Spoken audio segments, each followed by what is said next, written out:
For me personally, my body matters. How I exist in this body, feel in this body is really important. I am more than my body. There's a lot of different ways to be a woman. I probably started medical transition, I don't like to say the years. How can say it? I'm proud of it. I started my medical transition 20 years ago.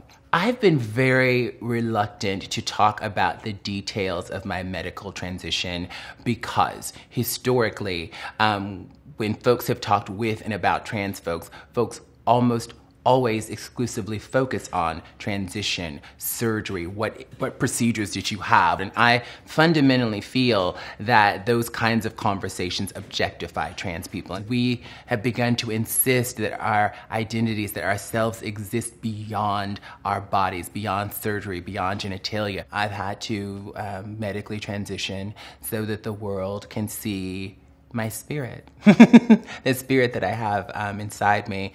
So much of my process has been about acknowledging the things that cannot be changed surgically, like my voice, my deep voice, and my wide shoulders, and my big feet, and my big hands. And I started the hashtag trans is beautiful, really, for me, but also for trans folks out there who are feeling like they are not there yet in their transition. I mean, 20 years into this, I still have moments when I'm like, oh my God, my voice is so deep. Oh my God, my shoulders are so wide. And then I literally will say trans is beautiful, Laverne. Self-love is a process. It's not a done deal. It's like I don't like have this crystal ball, like light bulb moment and then like all my problems are solved. It is a practice. It's something that I have to practice every single day. All the good things that have happened to me in my life, my nervous system, my body, in so many instances have experienced these things as too much, too fast, too soon. I just bought a condo here in Los Angeles. I'm a first-time homeowner. And when I went, it's a hard story. When I went into escrow, I started having anxiety attacks. The thought that kept coming up for me was, who do you think you are buying this fancy condo? You're just a Black trans girl and you had an eviction notice 6 years ago and you were in housing court for the second time in your life and you're gonna screw this up. And as I sort of sat in therapy and we talked this through, I was in line at the housing court in New York City crying because it was the second time. It was the second time in 2 years that I had gotten an eviction notice, that I was having trouble paying my rent. And I was like, how did I get here? Why? How have I allowed this to happen? And being homeless is my greatest fear, has always been my greatest fear. I hadn't worked through any of that stuff. And so buying a place, buying an apartment just brought it all up again. And so it's a very, very gentle process, working the trauma out of the body.